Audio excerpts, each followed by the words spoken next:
Muy buenas tardes. La Superintendencia de Control de Poder del Mercado les da la más cordial bienvenida al evento Reflexiones y Perspectivas sobre las guías técnicas de la Superintendencia de Control de Poder del Mercado. Es importante mencionar que este evento se realiza en cumplimiento de las medidas complementarias de los compromisos de cese impuestas por la Comisión de Resolución de Primera Instancia al operador económico EQ Bioestéril S.A. Asimismo, para acatar las medidas correctivas de los compromisos de cese emitidas por la Comisión de Resolución de Primera Instancia al operador económico comercializadora Inralve Compañía Limitada. Para iniciar esta jornada, invitamos al doctor Edison Toro, presidente de la Comisión de Resolución de Primera Instancia, quien nos dirigirá unas palabras. Por favor, doctor. Muchas gracias, Francisco. Bueno, buenas tardes con todos y con todas. Es un verdadero honor darles la bienvenida a este evento a nombre del doctor Danilo Silva Pazmiño, Superintendente de Control de Poder de Mercado, y de todos quienes hacemos la institución también. Es grato tenerles nuevamente reunidos en un evento de tanta importancia y de tanto valor para nosotros. Yo sí considero que la divulgación del derecho de competencia tiene una importancia fundamental para esta administración. No es este el primer evento en el que ya se han realizado estos esfuerzos por parte de la administración para poder llegar no solamente a los entes especializados o a las personas que tienen más interés técnico sobre esta materia, sino verdaderamente hacer el esfuerzo hacia la ciudadanía, que es en realidad el fin último y el objetivo principal que se tiene en el derecho de competencia y la defensa de la competencia también. Gracias a los cordiales panelistas y a los amigos que nuevamente acuden a nuestra casa para brindarnos esa ayuda respecto a lo que podemos comentar sobre estos productos que ha sacado la superintendencia y que además son importantes respecto a este fin que tenemos en la administración. Hacer valer que el derecho de competencia es importante para la ciudadanía y para nosotros en particular también dentro de la Comisión de Resolución de Primera Instancia. Una bienvenida y un agradecimiento a Pablo, al doctor Osvaldo, a Jerónimo y también a, me parece que es Karina, quien, Es Emily.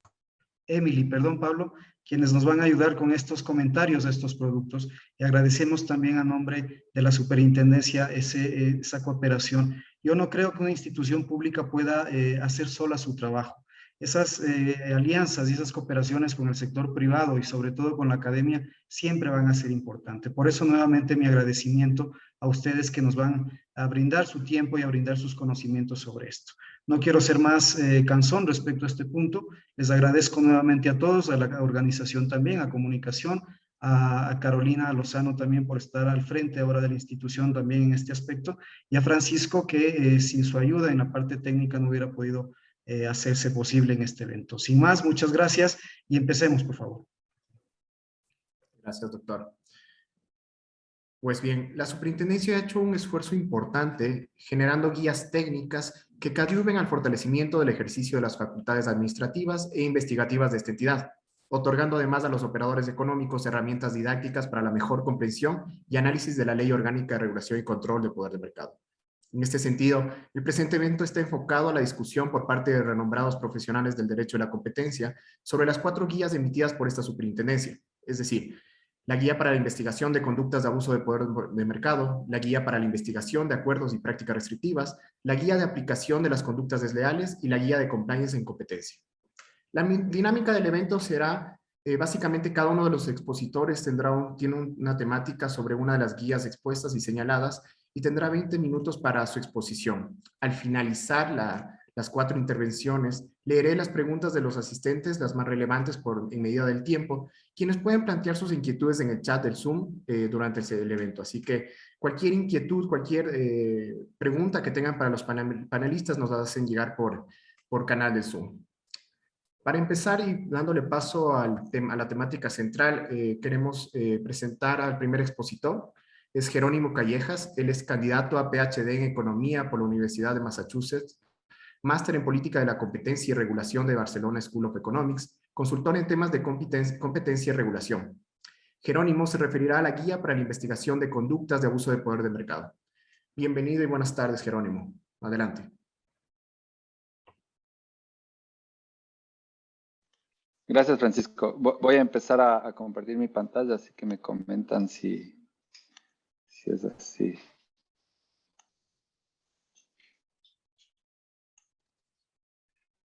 Bueno, muchas gracias a la Superintendencia de Poder de Mercado. Para mí es un honor estar compartiendo con ustedes y poder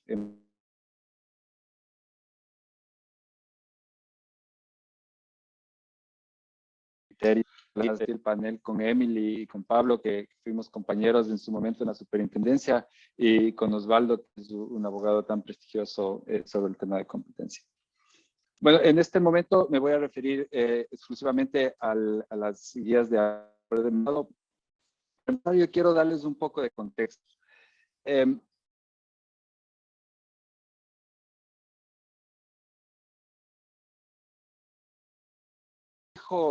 la OCDE sobre la competencia y sobre todo de nuestra legislación. Por favor, me comentan si se ve en la presentación y si me escuchan bien.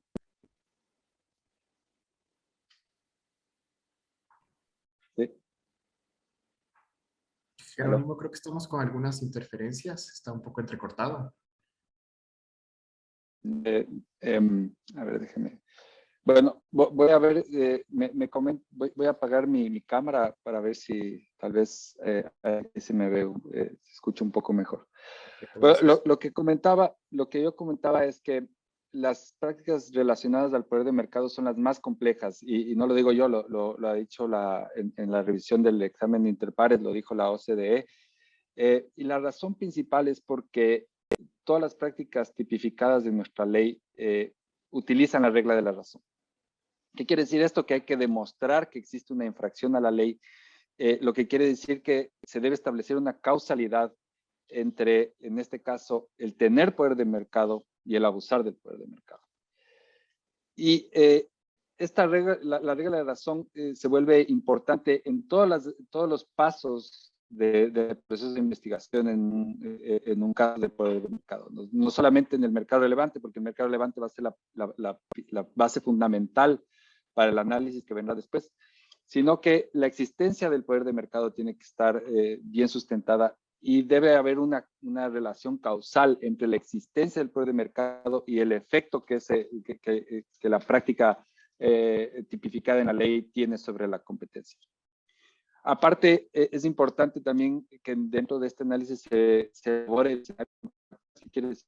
escenarios en los cuales la práctica no se hubiera dado, para entender así cómo la práctica en realidad ha afectado el proceso competitivo. Y en base a esta cuantificación, la superintendencia puede determinar la cuantía de la multa. Por ende, es por estas razones por las cuales el análisis de casos de poder de mercado es tan complejo. A pesar de la complejidad que tiene este tema, vemos que igual de información que la práctica de abuso de poder de mercado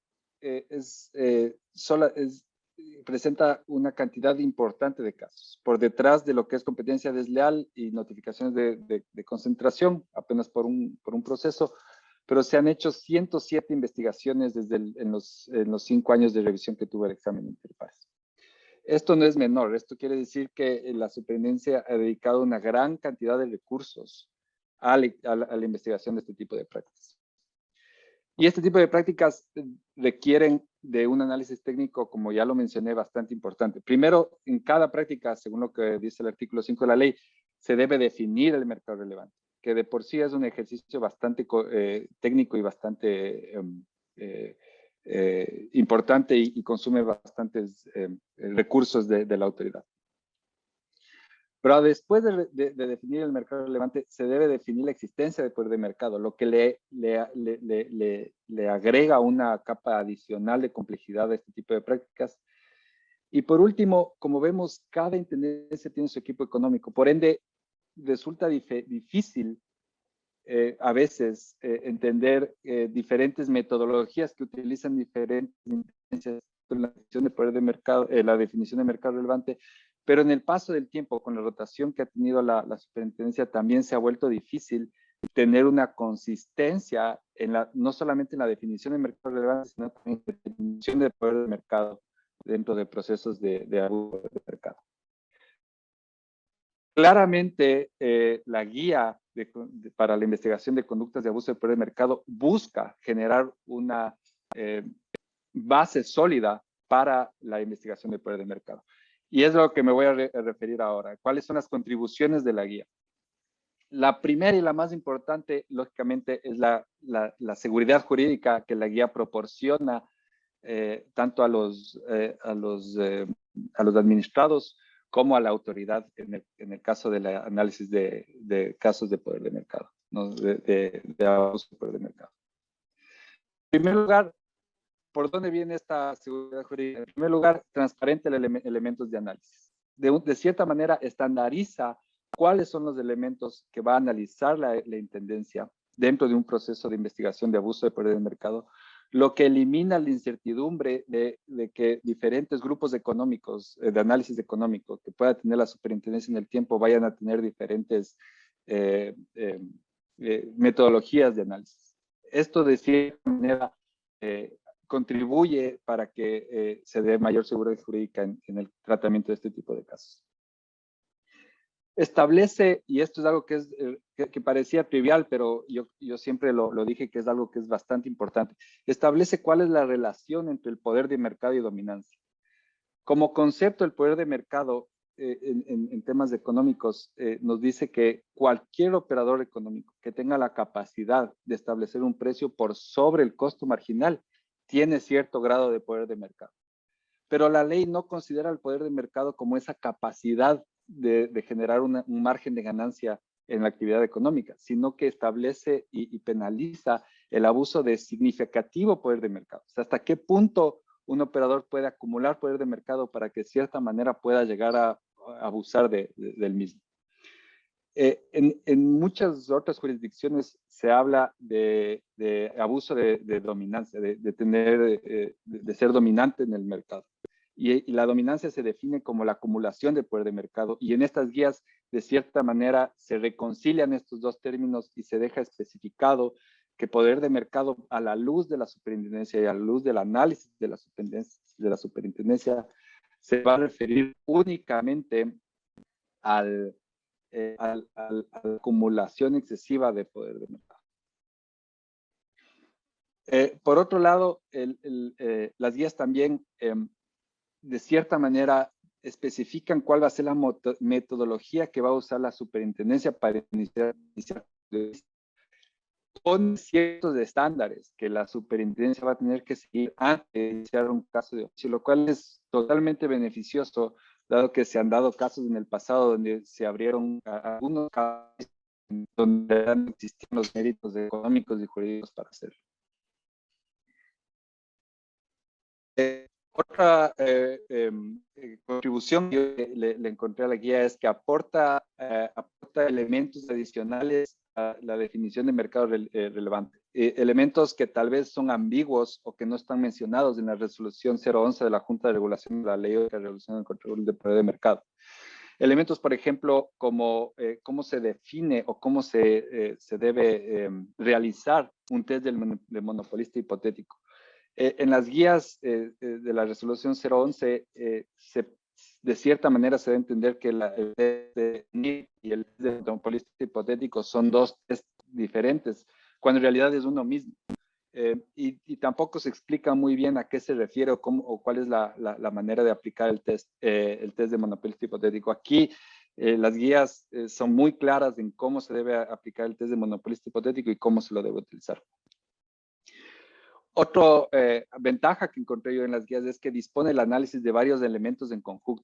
Nosotros hemos visto que en el pasado la superintendencia muchas veces limitaba su análisis a solamente la estructura del mercado, a las participaciones, al número de operadores, etcétera. Estas guías de cierta manera especifican la necesidad de no solamente analizar la estructura del mercado, sino también la evolución del mercado. Analizar cómo ha sido el proceso competitivo, cómo han sido la entrada, cómo se van manejando barreras de entrada y salida, que es mi siguiente punto.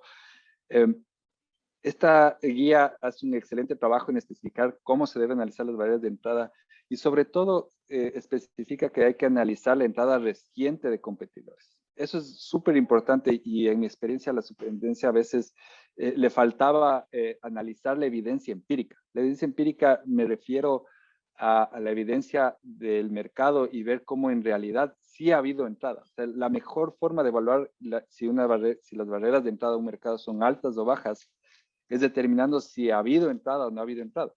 Si un mercado tiene barreras de entrada altas, no se va a evidenciar entradas recientes de competidores. Si un mercado tiene barreras de entrada baja, va a evidenciarse cierto ingreso de competidores al mercado. Y por último, estas guías crean un primer estándar de análisis para cada práctica tipificada en la ley. Para ser honesto, el estándar de análisis es un poco, digamos, descriptivo y no se profundiza, pero de cierta manera ya ofrece ciertos elementos que tienen que ser analizados en cada una de las prácticas tipificadas en la ley, que yo considero que es un excelente inicio y que de cierta manera va a contribuir para el análisis futuro.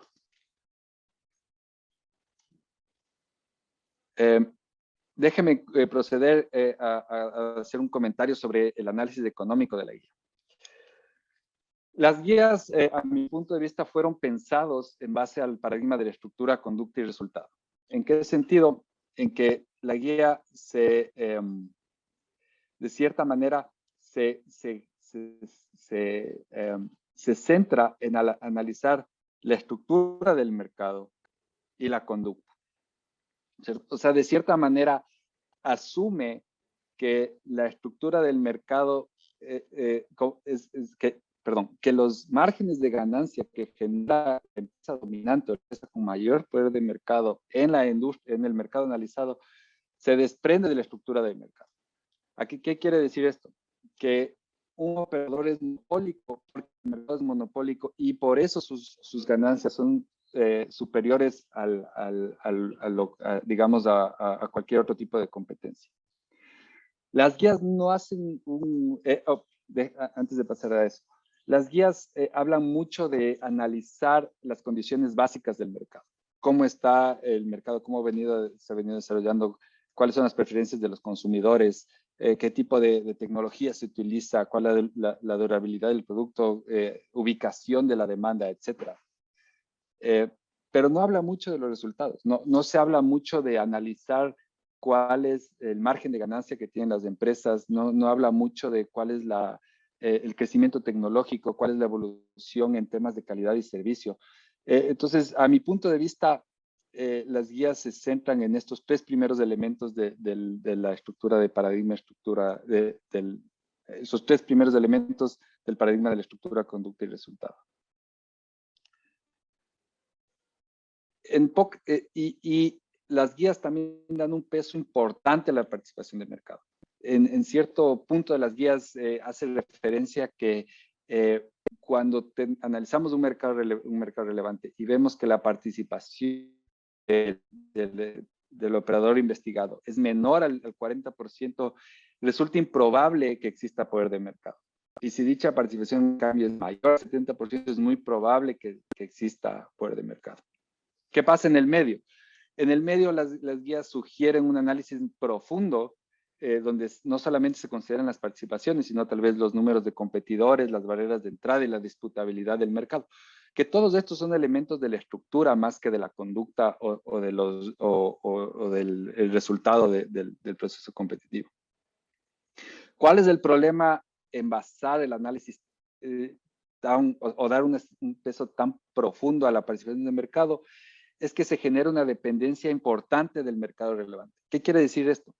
Que si es que no existe confianza sobre la definición del mercado relevante, no puede haber confianza en la determinación de poder de mercado. ¿Por qué? Porque la determinación está atada de cierta manera a la participación de mercado que tienen los operadores económicos. Y eso es un talón de Aquiles, digamos, del proceso de análisis y que de cierta manera podría perjudicar a cierto el económico en función de estas guías.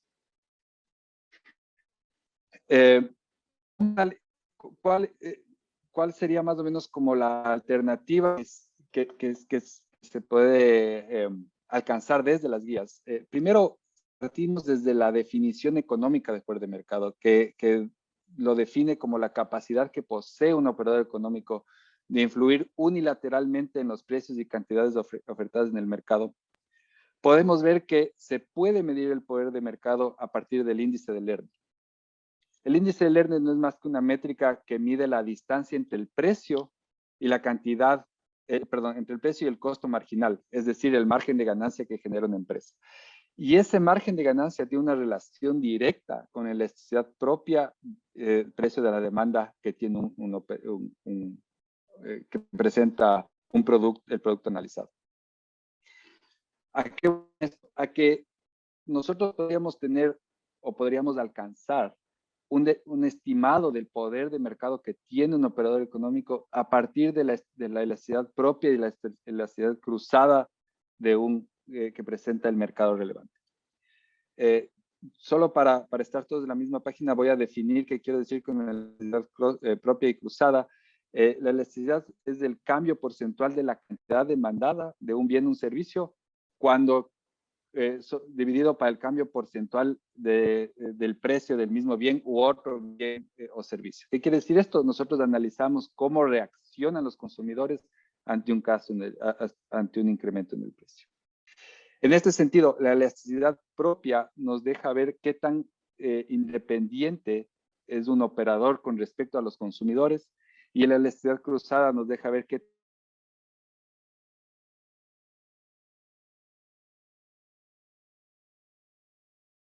tan independiente es un operador económico con respecto a competidores. Y la existencia de poder de mercado es la elasticidad propia y la elasticidad cruzada.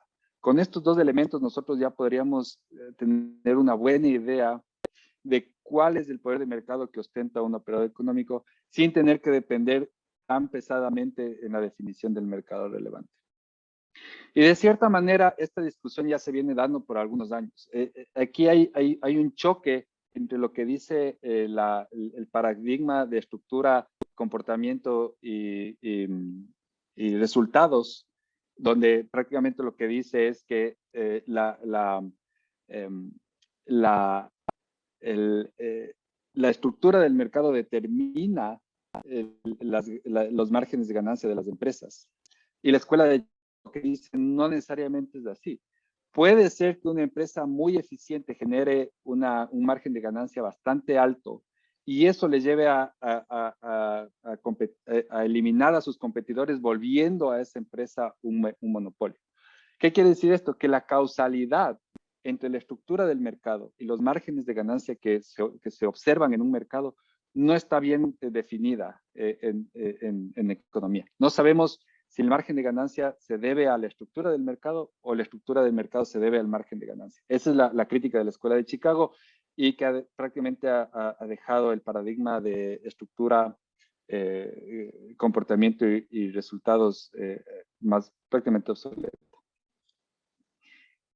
¿Qué es lo que nos dice la nueva organización industrial o el nuevo análisis económico? Nos dice que la mayor cantidad de información sobre el poder de mercado que tiene un operador económico lo podemos sacar del índice de Lerner. ¿Por qué?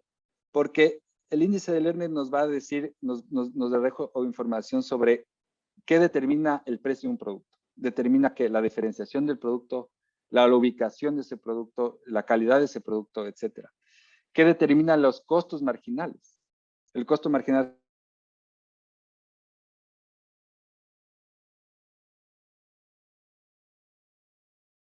empresa es más bien porque la empresa de costos, etcétera. Y por último, el índice de Lerner, como les decía antes, tiene una relación directa con la elasticidad de la demanda que está acá abajo. Entonces, el índice de Lerner no solamente se lo puedes especificar como la diferencia entre el precio y el costo marginal dividido para el precio, como es esta primera ecuación, sino que también como la división entre la participación de mercado que tiene un operador y la elasticidad propia que presenta el producto que ese operador ofrece. ¿Qué quiere decir esto? Que el índice de Lerner también nos arroja información sobre qué determina la participación del mercado de la firma y qué determina la elasticidad de la demanda de cada firma. Nosotros con el índice de Lerner podemos recuperar muchísima información que de cierta manera no va a depender de la estructura del mercado, de lo que observemos del mercado, sino de la competencia que se ha dado en el mercado por algún tiempo. ¿Cómo logramos recuperar el índice de Lerner y toda esta información? Tenemos que usar el enfoque de la nueva organización industrial, que se ha desarrollado ya en los últimos 35 años y que se basa en el uso intensivo de teoría de juegos para describir los equilibrios observados en el mercado. ¿Qué quiere decir esto? Que todas las conclusiones que sacamos del mercado se basa de los precios y cantidades que hemos observado que se han transado en el mercado durante varios años, y eso nos va a permitir recuperar la elasticidad propia y cruzada de los productos, que nos permite determinar la existencia de poder de mercado y por el mismo token tal vez también definir el mercado relevante. Esta teoría usa evidencia empírica, como les acabo de comentar, y se basa en modelos teóricos y supuestos realizados en el modelo propuesto. Y de cierta manera es agnóstico de los datos contables y de datos que provienen de encuestas. ¿Por qué? Porque estos datos no reflejan la realidad económica del mercado. En el caso de datos contables, son datos que no contienen la información, por ejemplo, de costos de oportunidad. Y en el tema de datos que provienen de encuestas, son respuestas hipotéticas que no reflejan realmente la actuación del consumidor en el mercado. ¿Y qué busca este enfoque de nueva economía, de nueva organización industrial empírica? Busca la identificación de relaciones causales. ¿Qué quiere decir esto? Que busca identificar cómo el poder de mercado altera la competencia en el mercado y no la competencia como altera el poder de mercado. O sea, nos permite establecer una relación causal entre el poder de mercado y el comportamiento de las empresas dentro del mercado. Usando este tipo de técnicas matamos dos pájaros de un tiro. ¿Por qué? Porque este modelo, al introducir modelos econométricos que nos ayuden a recuperar los parámetros del mercado, como es la elasticidad propia y cruzada, como los costos marginales y las preferencias de los consumidores, no solamente que podemos definir el mercado relevante de una manera técnica, sino que también podemos definir la existencia de poder de mercado.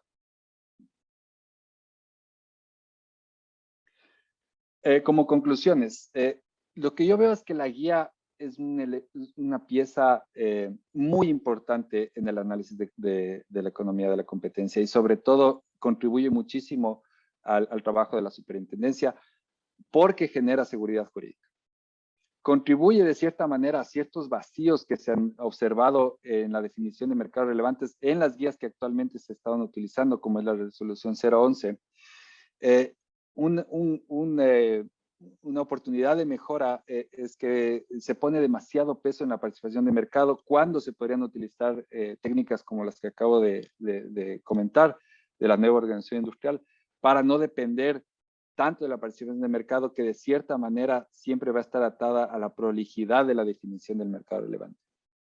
Y por último, estas guías ofrecen una base muy buena para transicionar desde un análisis económico, para transicionar hacia un análisis económico moderno y basado en el análisis empírico del mercado, que es lo que ya muchas autoridades de competencia están implementando ya desde hace algunos años. Muchas gracias por su atención.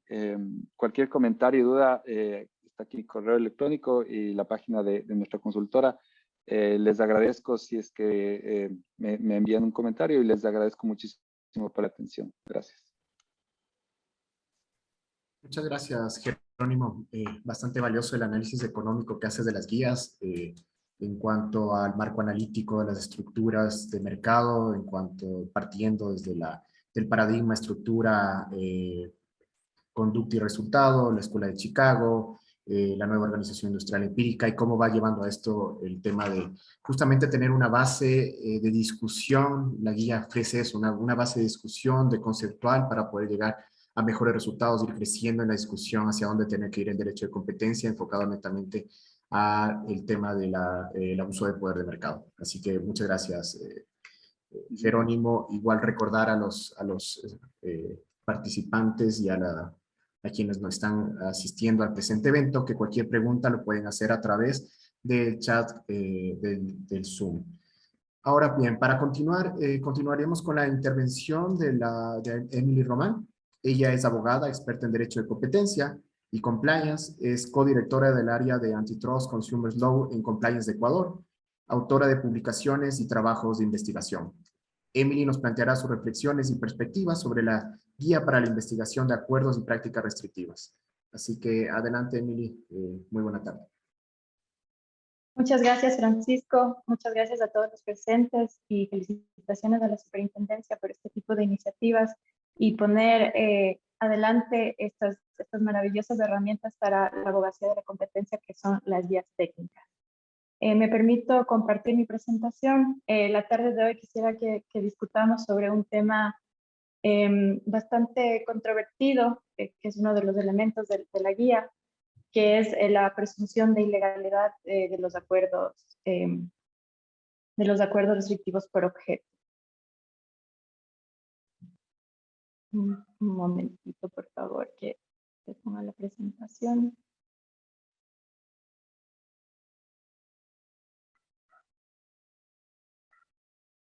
Bueno, a modo de introducción, en tanto que consumidores, ¿cuáles son las afectaciones más latentes que podemos sufrir por una conducta competitiva? Les hago la pregunta y se me viene a la mente dos, obviamente, el aumento de precios y la imposibilidad de tener acceso a bienes necesarios, ¿no? Los bienes que queremos consumir. Para contextualizar la gravedad o nocividad de los carteles, quiero hacer referencia a una nota de la Secretaría de la UNCTAD publicada en 2013 sobre la afectación de los efectos de los carteles en los pobres. Por un lado del consumo, los consumidores pobres pueden verse limitados en el acceso a los productos cartelizados o tener que renunciar a otros productos para poder acceder a los bienes que necesitan. Por el lado de la oferta, digamos, los carteles pueden repercutir en el ingreso o permanencia de pequeñas y medianas empresas. Esto implica que estas empresas cierren, se restringe el acceso al trabajo, lo que implica una restricción a los ingresos, agravando de esta manera la pobreza. En tercer lugar, los carteles pueden tener efectos más nocivos en tiempos de crisis o recesión económica, y esto creo que lastimosamente nos sonará familiar. Tenemos niveles de pobreza que asustan actualmente, y los hogares de bajos ingresos suelen ser los primeros en perder el trabajo, es decir, los ingresos, y a la par se suben los precios, generando el efecto un poco sándwich, que diría yo, de restricción de acceso a bienes de primera necesidad. Una vez que hemos entrado en contexto, yo lo que quería con esto es que entendamos, porque los abogados somos muy buenos para hablar de leyes y de citar la norma, pero quiero que entendamos la importancia de combatir carteles y la importancia del derecho a la competencia. ¿Qué son entonces los acuerdos restrictivos por objeto? Se trata de conductas que por su propia naturaleza se pueden considerar perjudiciales para el juego normal de la competencia. Para considerar que hay un objeto contrario a la competencia, basta que la práctica concertada pueda producir efectos negativos. No es necesario un análisis de un presupuesto de intencionalidad para decretar la prohibición o el que se incluya en un tipo de conducta por objeto. Como bien nos señala la Superintendencia en la Guía de Investigación de Acuerdos y Prácticas Restrictivas, se trata efectivamente de un sistema de evaluación de conductas anticompetitivas, es decir, que corresponde al grado de análisis que debe realizar la autoridad para establecer una infracción. Cuando la autoridad determina que existe una conducta por objeto, no es necesario que pruebe que la conducta ha tenido efectos en el mercado. Básicamente, en nuestra legislación y específicamente en el reglamento de la Ley Orgánica de Regulación y Control de Poder de Mercado se identifican 4 conductas. Tenemos la de fijar de manera concertada o manipular precios, tasas de interés, tarifas, descuentos u otras condiciones, o intercambiar información con el objeto o efecto de fijar precios. Otro tipo de conductas es el repartir, restringir, limitar, paralizar, establecer obligaciones o controlar concertadamente la producción, distribución o comercialización de bienes o servicios. Un tercer tipo de conducta es el repartir de manera concertada clientes, proveedores o zonas geográficas. Y finalmente, todas aquellas conductas de proveedores u oferentes cualquier sea la forma en que se manifiesten, que buscan asegurar el resultado en una licitación o concurso público. Recordemos que esta lista es ejemplificativa, no taxativa, por lo tanto puede existir otro tipo de conductas. En la doctrina internacional, básicamente se reconocen 4 conductas como los hardcore carteles. Es la fijación horizontal de precios, es decir, entre competidores, la limitación de la producción, el reparto de mercado de clientes y los acuerdos en compras públicas.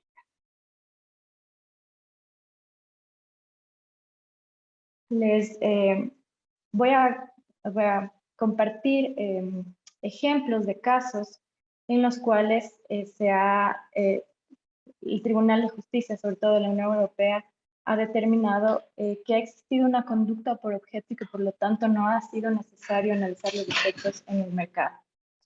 El primer caso es el caso del Monte Produce contra la Comisión Europea, en la que se sancionó a 3 productores de bananas por mantener conversaciones telefónicas con el objeto de discutir o revelar sus estrategias de precios.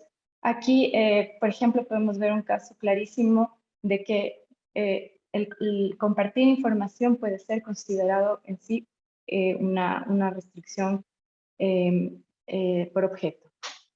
Otro caso es el de la Comisión Europea contra ANIC Participaciones. Es un caso en que empresas productoras de polipropileno se coludieron para repartir cuotas de mercado. El Tribunal Europeo consideró que este acuerdo tenía por objeto restringir la competencia al influir en el comportamiento de los productores, por lo que fue declarado ilegal sin necesidad de analizar sus efectos. Otro caso interesante es el de Competition Authority versus Beef Industry Development Society and Barry Brothers, caso en que los 10 principales procesadores de vacuna en Irlanda, miembros de la Beef Industry Development Society, acordaron una reducción de la capacidad del orden del 25% de su producción.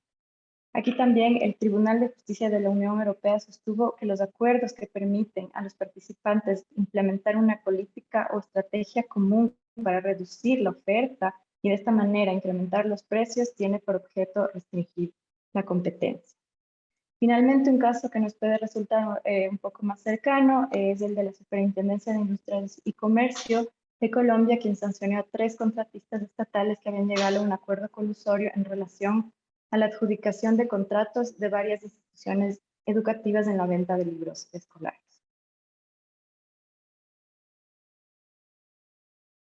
Pero, ¿cuál es la importancia actual de la presunción de ilegalidad de los acuerdos por objeto? Y creo que nunca como ahora se ha revelado tan importante este tema.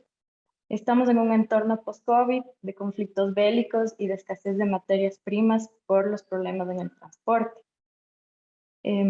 Los acuerdos de fijación de precios se han vuelto realmente una amenaza de carácter mundial.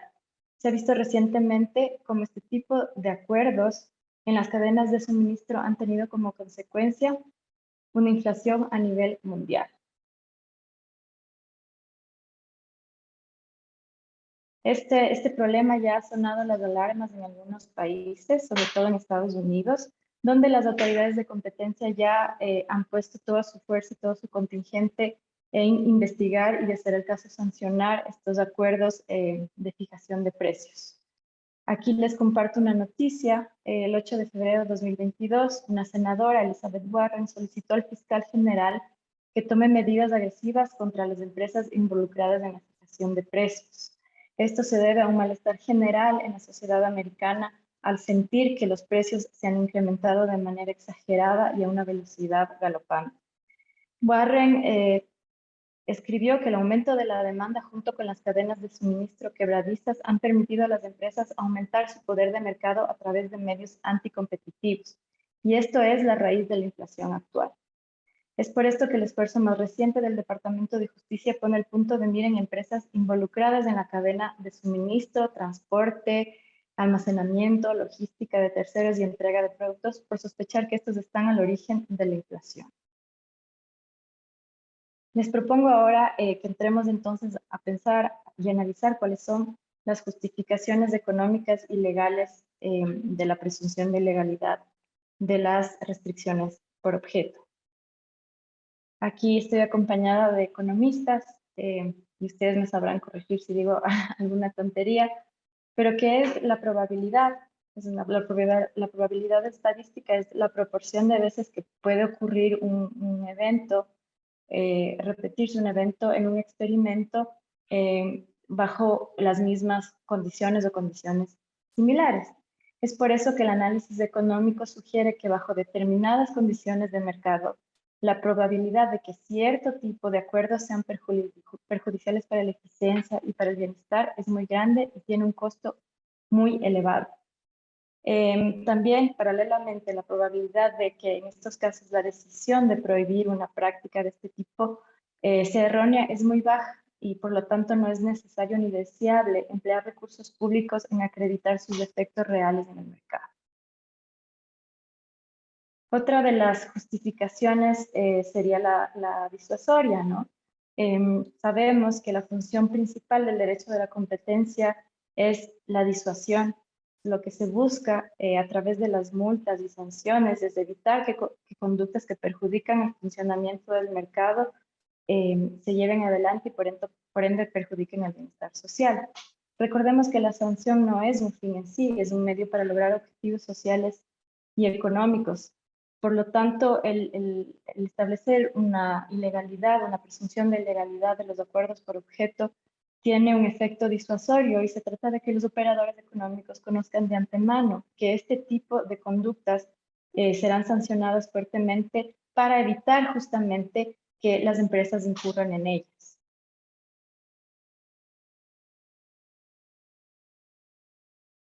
Finalmente, hay también un elemento jurídico que es la presunción legal, que en muchos casos se puede malinterpretar. Podemos pensar que toda conducta por objeto se debe ya sancionar como ilegal y esto no es correcto. No toda restricción por objeto es por sí ilegal. El efecto jurídico de calificar una conducta concertada como restricción por objeto radica en el establecimiento de una presunción, como le dijimos anteriormente, y se basa en experiencia y en análisis económico de que es probablemente más apta para generar efectos restrictivos de la competencia. Sin embargo, su ilicitud pende en último momento del análisis que haga la autoridad. Se trata básicamente de trasladar la carga de la prueba al operador económico que ha incurrido en la conducta. Sin embargo, pueden existir efectos que sean beneficiosos para el mercado y en ese caso podría existir incluso una exención a la sanción.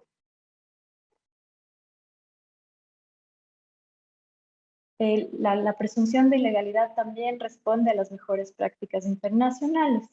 ¿Por qué? Porque primero permite a través de la legislación que se fijen las prioridades de los acuerdos que se busca eliminar. Es decir, que aquellos acuerdos que resultan más nocivos para el mercado son aquellos contra los cuales se debería luchar principalmente, ¿no?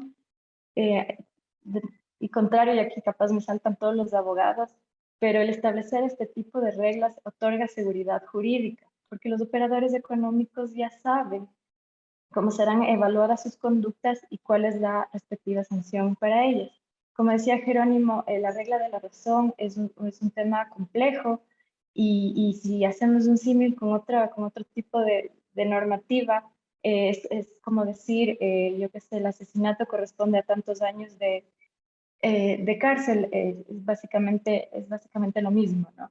Entonces es importante contar con este tipo de normas. Y finalmente, la inclusión de la prohibición de acuerdos restrictivos por objeto en legislaciones recientemente promulgadas permite un ahorro en los recursos que autoridades recientemente creadas deben invertir para la investigación de conductas que por su dimensión son proclives en afectar la competencia, generando así beneficios más rápidos para el bienestar de la economía y los consumidores. Como repetimos nuevamente, aplicar la regla de la razón implica un esfuerzo enorme por parte de la autoridad, implica que muchos de estos acuerdos no sean detectados o sancionados. Y me van a decir que la legislación en Ecuador no es reciente. Sin embargo, el implantar un tipo de sistema como el americano, en el cual se hace un análisis de caso por caso de los beneficios y los temas negativos, toma tiempo, ¿no? En una legislación como la nuestra, que tiene inspiración del derecho romano, creo que es un gran esfuerzo que está haciendo la superintendencia. Sin embargo, toma tiempo que este tipo de normativa se vaya como integrando al sistema jurídico. ¿Qué pasa en la jurisprudencia internacional y la jurisprudencia nacional? Pues bien, el Tribunal de Justicia de la Unión Europea ha confirmado en varias sentencias que determinadas formas de coordinación entre empresas pueden considerarse por su propia naturaleza perjudiciales para el buen funcionamiento del juego de la competencia. Se ha determinado, por ejemplo, que algunos comportamientos colusorios, sobre todo los que tienen que ver con la fijación horizontal de precios, son aptos para generar efectos negativos y por lo tanto estima que no es necesario la demostración de los efectos que tienen en el mercado. Me permití aquí hacer una cita de una de las últimas sentencias sobre este tema de nuevamente el Tribunal de la Unión Europea, pero creo que es básicamente esto, ¿no? Lo que le corresponde a la autoridad. Si es un pez, huele a pez, pues es un pez, pero si el pez tiene un color que no corresponde a un pez, entonces hay que ir un poquito más adelante en el estudio para saber efectivamente qué es. ¿Y qué nos dice entonces el Tribunal de Justicia de la Unión Europea en el análisis de las restricciones por objeto? Que para apreciar si un acuerdo entre empresas o una decisión de asociación tiene un grado de nocividad suficiente para considerarla como una restricción por objeto, debe hacerse un análisis del contenido de sus disposiciones, de los objetivos que pretende alcanzar, y en este caso no nos referimos a la intención, sino el objetivo, considerando que puede buscar eficiencias y entonces estar exento, y del contexto económico y jurídico en el que el acuerdo se inscribe, es decir, la naturaleza de los bienes y servicios, las condiciones reales de funcionamiento de la prestación del bien o la venta del servicio y la estructura de mercado o mercados pertinentes. Esto lo subraya de manera importante la guía para la investigación de acuerdos de prácticas restrictivas, y dice efectivamente que este tipo de acuerdos deben ser analizados bajo la luz del contexto económico y jurídico en el que se desarrolla.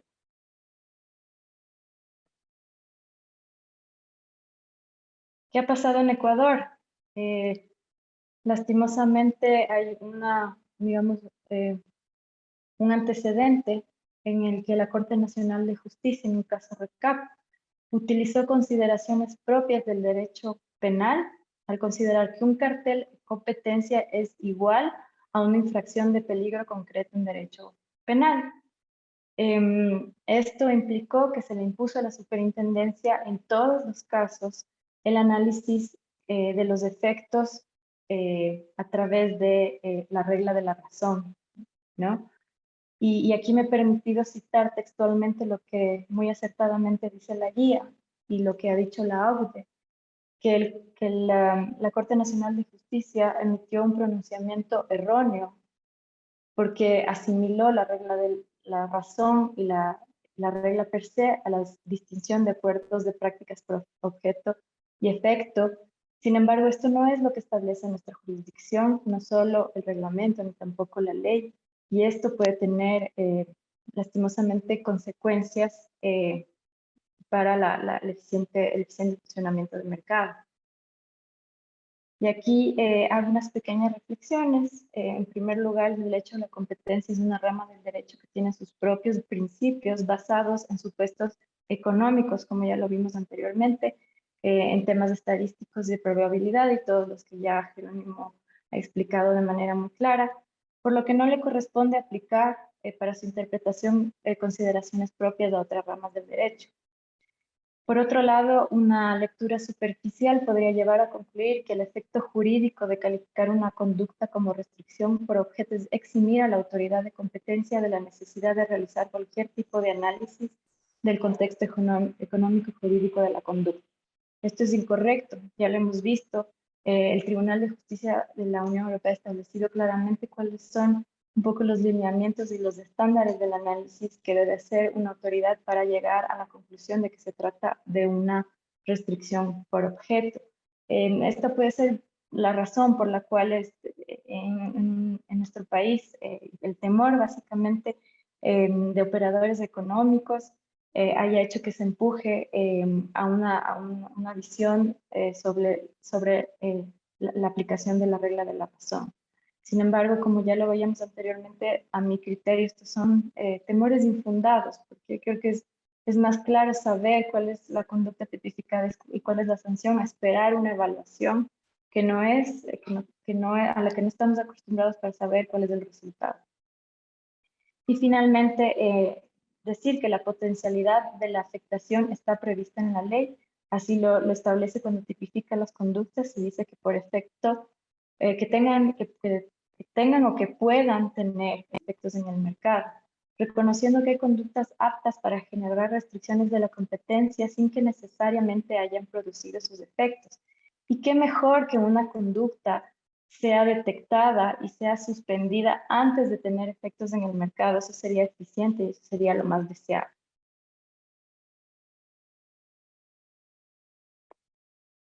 A modo de conclusión, entonces, quisiera proponerles algunas ideas y reflexiones para abrir posteriormente el debate en las preguntas que podamos tener al final de las exposiciones.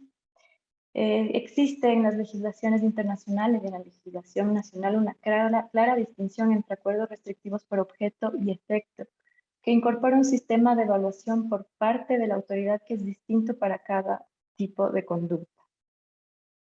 La práctica y la realidad económica actual confirman que existen acuerdos que son más nocivos para la economía por su potencial nivel de afectación y corresponde, por lo tanto, erradicarlos de manera prioritaria. Como ya lo veíamos, la afectación a las personas con menores recursos, la inflación, la falta de acceso a alimentos o a bienes de primera necesidad. La jurisprudencia nacional ha analizado de manera errónea las disposiciones de la Ley Orgánica de Regulación y Control de Poder de Mercado y su reglamento, imponiendo una carga adicional e innecesaria a la autoridad en investigación y sanción de acuerdos restrictivos por objetos. Esta carga no está prevista en la ley y termina perjudicando al final a los consumidores por la falta de sanción de conductas tan nocivas para ellos. Y aquí volver a lo que dice la superintendencia, reafirmar que, tal como la expresaba en su guía, se mantenga en la línea de esta separación entre conductas por objeto y efecto y sugerir que continúe con su función de abogacía de la competencia enfocada a jueces y operadores de justicia, informándoles de la importancia de la eficaz aplicación de las herramientas de las que la norma le ha dotado, que una de ellas es la aplicación de esta presunción de legalidad de los acuerdos por objeto. Quedo atenta a sus preguntas, si quieren rebatir algún argumento, y nuevamente muchas gracias. Muchas gracias a ti, Emily. Muy interesante la exposición sobre la presunción de ilegalidad de los acuerdos restrictivos por objeto, haciendo una referencia justamente a precedentes nacionales, cómo se observa esto a nivel internacional en países más desarrollados en el derecho de competencia y cómo esto puede generar seguridad jurídica y también ahorros en los recursos administrativos de investigación. Así que muchas gracias, Emily. Recordando nuevamente, como bien señalábamos, que cualquier pregunta se lo puede plantear para al final poder hacérsela llegar a los expositores. Pues bien, ahora seguimos con la exposición, con la siguiente exposición. Tenemos a Pablo Carrasco. Él es candidato en Derecho, a doctor en Derecho, Ciencias Políticas y Criminología por la Universidad de Valencia. Fue intendente de investigación de prácticas desleales de la Superintendencia de Control de Poder de Mercado, asesor en la Corte Constitucional y es docente universitario. Pablo se referirá a la guía de aplicación de conductas desleales. Así que, Pablo, muchas gracias por tu participación y muy buena tarde. Muchas gracias a todos. Espero que se escuche bien. La verdad es que no sé si es que era mi conexión, pero como que en algunas exposiciones se me iba un poco la señal. Si es el caso, me avisan. Me interrumpen, por favor. ahora sí, pues agradecer a todo el mundo, bueno, a todo el mundo, a todos los presentes, agradecer a la superintendencia, a las autoridades, a los colegas que están exponiendo y a todos los personas que están interesados en esta área del derecho, que es tan específica, pero tan rica y tan dinámica a la vez, ¿no? Y que con este tipo de actividades y con el desarrollo de la superintendencia y con las actuaciones de los particulares y con la academia se va enriqueciendo cada día más. En este punto, solo comentar que si es que en las exponencias pasadas se ha visto pues justamente el conflicto del análisis de la interpretación del derecho de la competencia desde una visión antitrust norteamericana y desde una visión europea y el choque que puede generar en su interpretación dentro de la aplicación de las normas, pues con más razón vamos a ver las complicaciones que puede generar o que genera la LOS-CPM en la regulación de las prácticas desleales dentro de un contexto de un derecho de defensa de competencia o antitrust. Voy a proceder a compartir la presentación. Eh, por favor. Entiendo que se puede ver, ¿verdad? Entonces, empezamos. Y al respecto, cabe señalar que la guía de investigación de análisis de prácticas desleales deviene de una necesidad especial. Primer análisis o primera consideración, pues todas las conductas para los administrados, toda conducta de abuso de poder de mercado, toda conducta de acuerdo restrictivo de la competencia, en esencia es una conducta desleal, ¿no? Y entonces de repente, cuando se ve en la práctica cómo se presentan muchos de los casos ante la autoridad, se confunden conceptos y terminaba siendo prácticas desleales. Por una parte era importante determinar justamente cuál era ese alcance, ¿no?, dentro de la regulación de prácticas desleales. Por otra parte, la regulación de las prácticas desleales tiene una especial relación con los derechos de los consumidores y usuarios, ¿no? Los usuarios, los consumidores, muchas veces son víctimas directas de las conductas desleales a través de engaño, por ejemplo, o víctimas de una confusión cuando el error recae en el consumidor, aunque este afecta a los competidores. Entonces, claro, de repente se ve que la autoridad dedicaba mucho esfuerzo, no solo al principio, sino a lo largo de toda su historia, para poder buscar elementos que permitan identificar y diferenciar el derecho de los consumidores, ¿cierto? A través de la Ley Orgánica de Defensa del Consumidor y otras normas, y lo que es el ámbito de aplicación de la superintendencia en la LOS. Muy bien. Sin embargo, tenemos que considerar que la Ley Orgánica de Control del Poder de Mercado incluye dos áreas, pero dos áreas que están estrechamente relacionadas: competencia leal y defensa de la competencia, que en esencia es una norma de orden concurrencial del mercado, ¿cierto? Ambas ordenan la participación de los competidores, establecen reglas para su participación, buscan una protección de los competidores, buscan una protección de los consumidores, busca una protección del mercado, simplemente que la visión que se aplica tradicionalmente en cada uno de ellos tiene una óptica distinta. Por lo general, aunque no es absoluta esa regla, la práctica desleal se conoce a través de una represión privada del derecho a la competencia, una acción privada, y la competencia desleal es de una visión pública del derecho a la competencia, ¿no? Donde un organismo público que se encarga de proteger el interés general, ¿no? Este orden público económico, este interés colectivo, que justifica la intervención del Estado. Muy bien, decir que esto no es una regla absoluta y que varía de país a país. Sin embargo, estas dos áreas de competencia desleal y defensa de la competencia, complementarias en muchos países, por no decir la gran mayoría, en Ecuador está incorporada en una sola norma. En este sentido nos cabe la primera pregunta. El hecho que las conductas de prácticas desleales están contenidas en una sola ley implica que la norma identifica claramente dos ámbitos de aplicación y dos parámetros distintos en su análisis, o por el contrario se entiende los actos de competencia desleal como un ilícito antitrust adicional o un ilícito contrario a la defensa de la competencia adicional, ¿no? Así pues, la Ley Orgánica de Control del Mercado regula, ya hemos visto, ¿no? Prohíbe, sanciona, previene, corrige los actos de abuso de poder de mercado, acuerdos restrictivos de competencia, competencia desleal, control de concentraciones, aunque este no es un parámetro de derecho administrativo sancionatorio por sí mismo, ¿no? Muy bien. Dentro de este análisis y de esta configuración normativa, al entrar en el capítulo o en la sección correspondiente a prácticas desleales, vamos a ver que la regulación está compuesta de 4 artículos específicos, bueno, realmente son 3 artículos específicos y 3 complementarios. Los específicos, artículo 25, la cláusula general de competencia.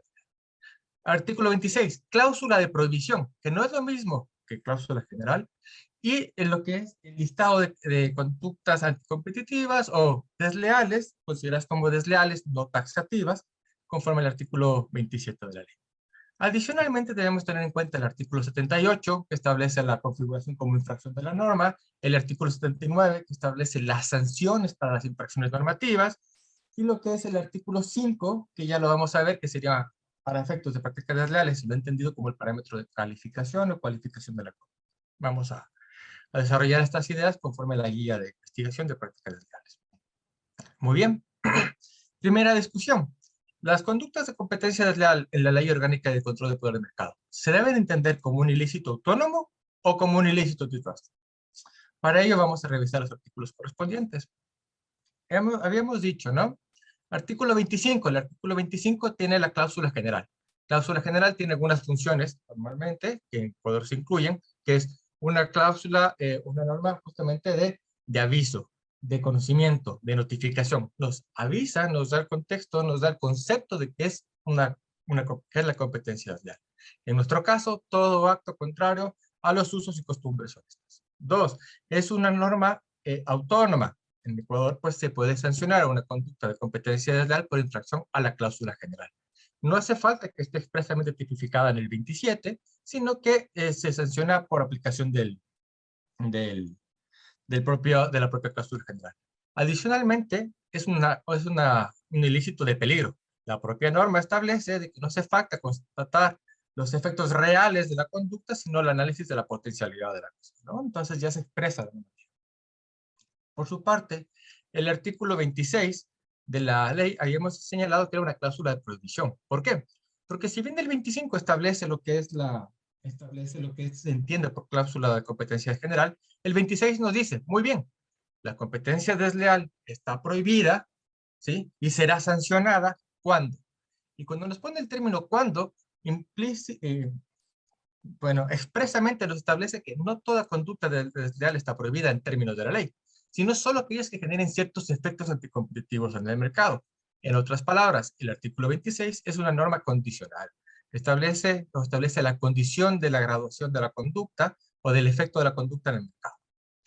Así nos plantea 26, quedan prohibidos y serán sancionados en los términos de la presente ley los hechos, actos, prácticas desleales de cualquier forma que adopten cuando estas se manifiesten cuando impidan, restrinjan, falseen, distorsionan la competencia, atenten contra la eficiencia económica o el bienestar general de los derechos de los consumidores usuarios.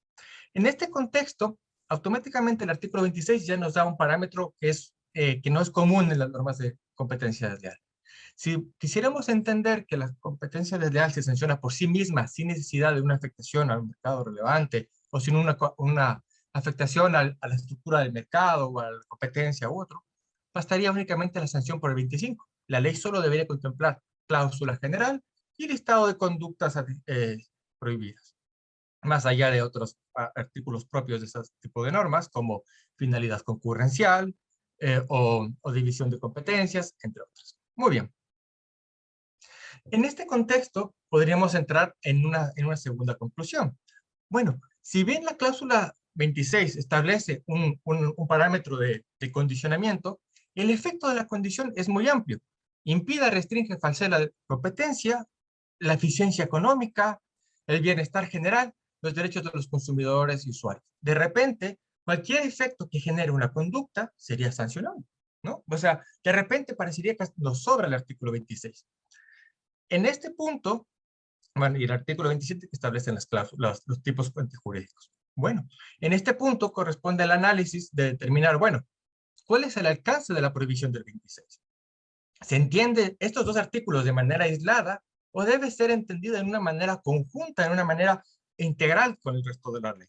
Recordando que la ley establece ciertos parámetros. Ya habíamos dicho que es una ley de represión de represión pública de la competencia. La Ley Orgánica de Control del Poder del Mercado establece lo que es la carga de la prueba para la administración pública. Este es un elemento propio del de instituciones que buscan proteger el orden público económico, no el interés particular. Finalmente, vamos a ver que las sanciones que están contenidas en la LORCPM o en la ley son iguales para los actos de competencia desleal que para ciertos actos de abuso de poder de mercado. De repente, para el legislador, un acto de denigración entre competidores particulares, si tuviéramos esa interpretación, sería tan grave, por lo menos en efecto sancionatorio, ya sea por volumen de mercado, ya sea por cálculo de la sanción por salarios básicos unificados, que si fuese un abuso de poder de mercado, lo cual ya de por sí deja de tener sentido. Sin embargo, el artículo 5 de la ley ya nos da un alcance más amplio respecto del parámetro de aplicación de la ley. Y esto es el mercado relevante. Así, el artículo 5 establece a efectos de aplicar esta ley, la integridad de la ley, ¿no? La Superintendencia de Control del Poder de Mercado determinará para cada caso el mercado relevante. Y claro, como los economistas presentes lo sabrán y es muchísimo mejor que yo, pues el mercado relevante no simplemente puede ser entendido como una formalidad. El mercado relevante o el análisis del mercado relevante pues nos va a permitir identificar muchos parámetros, además de la posición de los operadores económicos en el mercado, además de los posibles sustitutos dentro de un mercado específico, además de determinar las barreras de entrada, además de revisar pues justamente cuál es el efecto en el mercado producto de cambios de condiciones o de precios en el mercado, la correlación de precios entre competidores, entre productos, entre otras. Pues de repente este análisis debe ser entendido de manera integral. Y bueno, por lo menos así lo ha entendido la superintendencia en la mayoría de sus resoluciones, sobre todo en años recientes, sin perjuicio de que hayan existido resoluciones con criterios un poco contradictorios y yo me atrevería a decir hasta disfuncionales. Pero muy bien, bajo esta lógica la superintendencia ha entendido, ha interpretado, de que los actos de competencia desleal en la LORCPM en esencia son un ilícito antitrust. Un ilícito antitrust que es distinto a los actos de abuso de poder de mercado, por ende no se puede regir por el mismo tipo de análisis que un abuso como tal. Tampoco es el mismo tipo de ilícito que un acuerdo restrictivo de la competencia. Por el contrario, como podemos ver conforme el propio 26, el efecto o el análisis que se realiza en el mercado relevante o en el mercado, el efecto anticompetitivo de la figura, para decirlo de esta forma, es el efecto, el análisis. El análisis del mercado relevante nos va a poder determinar cuál es el efecto que tiene la conducta anticompetitiva. A priori, incluso, no es necesario que exista una posición de dominio. No debemos confundir la posición dominante con la práctica desleal. Simplemente un operador que no tenga posición de mercado, pero que su conducta anticompetitiva pudiera ser tal que genere una distorsión en los intereses jurídicos protegidos, la competencia, la eficiencia económica, el bienestar general o el derecho de los consumidores usuarios. Ojo, el derecho de los consumidores usuarios. De repente rompe un poco este criterio económico, ¿no? El derecho de los consumidores usuarios. Sin embargo, genera justamente este parámetro. El análisis se genera respecto del efecto anticompetitivo. Siguiendo un símil en la legislación española, el artículo 3 de la ley 15/2007, es el único país que tiene este tipo de conductas, hasta la regulación de este tipo de conductas desleales como estos antitrust, pues plantean estos dos escenarios. La conducta desleal, la falseamiento de la libre competencia y lo que es finalmente la afectación al interés público. Parámetro de graduación. Parámetro de graduación que así lo plantea justamente o se lo ha utilizado en la aplicación de la LORCPM a través del artículo 5. En definitiva, es indispensable analizar el mercado relevante en un ilícito de conductas desleales desde una perspectiva antitrust, pero el análisis no debe ser necesariamente por la cuota del operador, que sí que puede ser importante en ciertos casos, no vamos a decir que no, simplemente que el análisis tiene que ser desde el efecto de la conducta. Por lo menos así lo plantean varios autores, por lo menos en la legislación española. Nuevamente, esta figura es un poco inédita en España en relación a otros países y en Ecuador, que se diga, pero podemos revisar algunos autores como Massaguer o como Sobejano, entre otros. En este contexto y en esta interpretación, bueno, un punto que no me olvide. E incluso en la doctrina ecuatoriana también se lo ha planteado de esta forma. Marilena Jara, en un artículo muy interesante, justamente establece esta distinción entre lo que es el efecto antijurídico de la norma, ¿cierto?, con su parámetro de graduación, y en aquellos casos que no afecten al orden público económico, debe ser parte de conocimiento de los jueces de los ciclos, con todas las dificultades que eso conlleva. En este esquema de regulación, nos cabe la pregunta, bueno, ¿cuál es la relación de la competencia desleal y la propiedad intelectual? Sorprendentemente, y lo digo desde un punto de vista personal, este parámetro de graduación como ilícito de mercado, ¿cierto?, como un ilícito antitrust, y en relación a la propiedad intelectual, genera una clara línea de división. Si es que la conducta puede afectar al orden público económico, es competencia de la superintendencia. Si solo afecta a intereses entre particulares, afecta únicamente, es de conocimiento pues, de la autoridad de propiedad intelectual.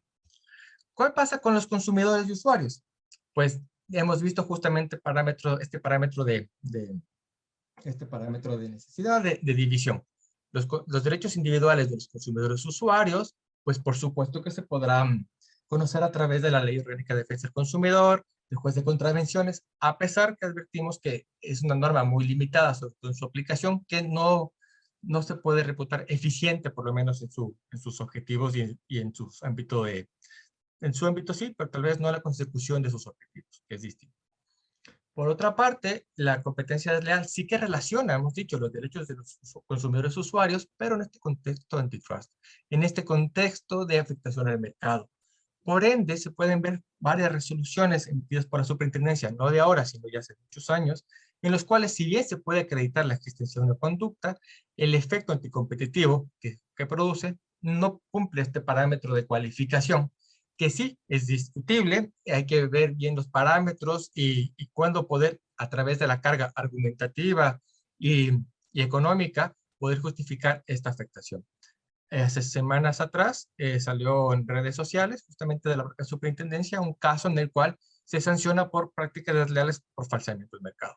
Aquí se hace un análisis específico del mercado relevante de agencias de viajes con paquetes turísticos, paquetes de descuento, el cual generaba un mercado específico que permitía cumplir con ciertos parámetros. Invito a su revisión. Sin embargo, ya desde el punto de vista de la guía, cabe señalar que todas las guías son mejorables. Invito a revisar la experiencia peruana, donde todos los años sacan una guía de interpretación de los análisis de las diferentes áreas. Por ejemplo, hay una guía de prácticas desleales que engloba cláusula general, parámetros de aplicación y analiza las principales resoluciones de las conductas. Y cada año se publica y se va actualizando con los últimos precedentes. Creo que es importante que la guía de prácticas desleales se actualice e incluya temas sobre un mayor desarrollo de lo que es la cláusula general, un mayor desarrollo respecto de este parámetro económico, del análisis económico necesario, respecto de cuándo se entiende falseado los parámetros del artículo 26 y cómo debe determinarse el parámetro del artículo 5. Invito a revisar jurisprudencia española al respecto, como parámetro que nos marque una idea. Finalmente,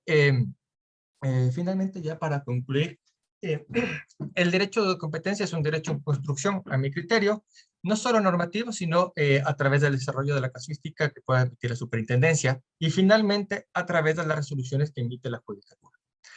Es importante estos eventos y las capacitaciones que se tengan no solo entre profesionales, sino también a jueces y operadores de justicia, porque son finalmente los que van a resolver. Y son aquellos que justamente, como bien comentó Emily, pues van a entrar a decidir a través de resoluciones que eventualmente se constituirán como jurisprudencias vinculantes respecto a los diferentes ámbitos de aplicación. Creo que es importante que los operadores de justicia estén debidamente capacitados en una materia tan técnica, tan específica, tan interdisciplinaria, como es el derecho a la competencia y la competencia. Creo que es lo más importante. Estoy dentro del tiempo y pues muchas gracias a todos por su atención. Muchas gracias, Pablo. Súper clara tu exposición sobre las prácticas desleales a la lectura de la Ley Orgánica de Regulación y Control del Poder del Mercado, su definición como un ilícito antitrust, su diferenciación en cuanto al derecho del consumidor y la propiedad intelectual, así que bastante claro. Bueno, pues continuando con las exposiciones del día hoy, continuamos con la intervención de Osvaldo Santos, socio de Santos Burbano de Lara desde 2010 especialista en resolución de controversias, derecho tributario y de la competencia. Ha realizado asesorías para resolver temas relativos a conductas anticompetitivas, prácticas desleales y prácticas restrictivas. Docente universitario. Osvaldo expondrá sus perspectivas sobre la guía de compliance en competencia. Por favor, Osvaldo, el espacio es suyo. Muchísimas gracias. Y bueno, me gustaría agradecer nuevamente a la superintendencia por haber tenido la gentileza de invitarme a este evento. Voy a hablar muy rápidamente sobre la guía de compliance y voy a explicar qué creo yo que es lo que los operadores económicos pueden y deben hacer sobre la base de las indicaciones contenidas en esta guía. Y para eso voy a dividir mi presentación en 3 partes. Espero que esta exposición sea corta y no me tome más allá de 15 minutos. Entonces, bueno, a ver, la guía de compliance fue publicada hace unos meses y esencialmente contiene ciertos lineamientos, ciertas recomendaciones para los operadores económicos con el objetivo de que minimicen los contingentes a los que se exponen en caso de cometer algún tipo de conducta anticompetitiva. Esta es una de las tantas guías que ha emitido la superintendencia durante el último tiempo, sobre algunas de las cuales ya escuchamos en las exposiciones anteriores. Voy a hablar entonces rápidamente acerca de qué es la guía, por qué es importante tomar en consideración las precauciones o los lineamientos que contiene. Y por último, qué es lo que las empresas, los operadores económicos podrían hacer sobre la base de lo que indica. Entonces, esta guía, como indica, busca orientar a los operadores económicos en la adopción de un programa de cumplimiento para informarles sobre los beneficios que tendría adoptar este programa. ¿Con qué? Con el objetivo final de prevenir y mitigar riesgos por la comisión de conductas anticompetitivas. ¿Por qué resulta esto relevante? Porque, según voy a explicar a continuación, cometer infracciones de la ley puede acarrear consecuencias muy serias. Esto lo voy a explicar en la tercera parte de mi exposición, pero la guía de compliance contiene una serie de recomendaciones con el fin de mitigar estos riesgos, como por ejemplo, generar una cultura de competencia que esencialmente consiste en capacitar de forma permanente a quienes colaboran con un operador económico para que estén conscientes de los riesgos que corren que puedan repercutir en una infracción a la ley. Habla también, por ejemplo, de la necesidad de asignar recursos a la prevención, que es un aspecto que usualmente se subestima, a través, por ejemplo, de la designación de un oficial de cumplimiento. Y quizás lo que resulta más importante es que contiene recomendaciones para la elaboración de una matriz de riesgos, porque dependiendo de cuál sea el sector en el que se desenvuelva un determinado operador, los riesgos de cometer prácticas anticompetitivas pueden variar. Tomar en consideración estos aspectos idiosincráticos, entonces puede ser sumamente relevante. Ahora, algo que conviene tomar en cuenta. Diseñar un programa de cumplimiento puede eximir a un operador responsable de cometer una infracción o del pago de una multa. La respuesta es que no.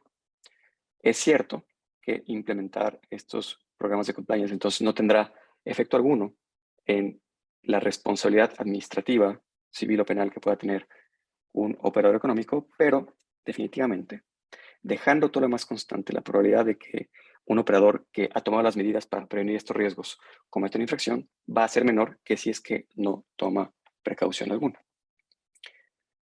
Habiendo explicado entonces muy brevemente en qué consiste esta guía de cumplimiento, preguntémonos, ¿por qué es importante? ¿Por qué es importante que las empresas, que los operadores económicos tomen en consideración las recomendaciones que contiene esta guía? Pues, como todos conocemos, la superintendencia está muy activa en la investigación de conductas que infringen la Ley de Regulación de Control del Poder de Mercado. Y escuchamos entonces en noticias con frecuencia que se sanciona a operadores por conductas de diversa índole. Por ejemplo, a operadores que llegaron a acuerdos anticompetitivos en procesos de contratación pública, o también, como resulta frecuente, en otros casos de prácticas desleales y etc. La primera razón, entonces, por la que sería importante que los operadores económicos tomen muy en cuenta estas recomendaciones es porque la alternativa simplemente significa aumentar la probabilidad de que la superintendencia llegue a la conclusión de que este operador ha cometido una infracción a la ley. Y debemos tomar en cuenta que estas sanciones que pueden imponer las autoridades de competencia, incluyendo la nuestra, pueden llegar a ser supremamente grandes. Tomando como referencia lo que ocurre en otros países, Europa en particular. La Comisión Europea es sumamente activa y no tiene miramiento alguno al momento de imponer sanciones, como la famosa sanción de casi 3.000 millones de euros en el caso del famoso cártel de los camiones. No debería sorprender entonces que nuestra autoridad deba investigar casos que en su momento conlleven a la imposición de multas que definitivamente llamen la atención. Ahora, algo que conviene tomar en cuenta es que no es la única atribución de la superintendencia a la imposición de multas, sino que tiene también otras atribuciones que resulta importante que los operadores conozcan por los efectos que pueden tener. Por ejemplo, la superintendencia tiene facultades de investigación que son muy amplias. Puede, por ejemplo, realizar allanamientos. Puede suceder entonces que una determinada empresa haya implementado un programa de cumplimiento de las normas de competencia que sea eficaz y que por tanto no tenga temor alguno a ser investigada por la autoridad, pero que por ejemplo sea materia de un allanamiento y por falta de capacitación los empleados se nieguen a permitir a los funcionarios de la superintendencia intervenir para que el allanamiento tenga lugar, por considerar que no tienen nada que ocultar y que por tanto el allanamiento es injustificado. El desconocer que esta es una de las atribuciones de la autoridad y el entorpecer entonces estas labores investigativas puede constituir de forma autónoma una infracción sancionada con una multa definitivamente considerable que todo operador querría evitar. También puede ocurrir que dentro de sus labores investigativas la superintendencia solicite documentación o información de distinta índole a los operadores económicos. Y puede ocurrir que un operador, por considerar que no guarda relación alguna con la conducta investigada, se niegue a prestar su colaboración con la autoridad. Pues el negarse a colaborar también en un supuesto así puede acarrear consecuencias muy graves, como por ejemplo la imposición de medidas coercitivas, que es a lo que me voy a referir más adelante. El entender entonces que la superintendencia cuenta con atribuciones sumamente amplias traerá como consecuencia que los operadores en general se muestren mayormente predispuestos a colaborar con cualquier requerimientos que formule la superintendencia. Segundo, definitivamente lo más importante es lo que concierne a las multas. La ley establece 3 clases de infracciones: las infracciones leves, las graves y las muy graves. Y la sanción que corresponde a cada una de estas infracciones oscila entre el 8 y el 12% del volumen de negocios de los operadores involucrados. Las sanciones entonces pueden llegar a ser verdaderamente significativas y me parece que ocurre con frecuencia que se las subestima. Hemos escuchado en noticias, por ejemplo, que hace algunos años se imponía a operadores económicos multas supremamente elevadas por al menos la supuesta comisión de conductas anticompetitivas como prácticas de abuso de posición dominante. Y no hay razón alguna para pensar que los actuales personeros de la superintendencia, en su momento de considerar que un operador ha cometido una infracción que lo amerite, tengan algún tipo de reticencia a imponer una sanción similar.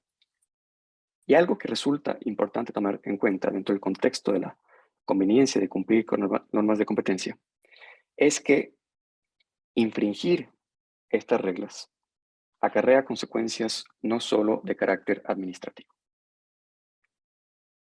El cometer una conducta anticompetitiva además puede generar otro tipo de contingentes para el operador económico, cuáles que en principio la comisión de una conducta anticompetitiva que genera un daño genera responsabilidad civil que da derecho al perjudicado a obtener un resarcimiento.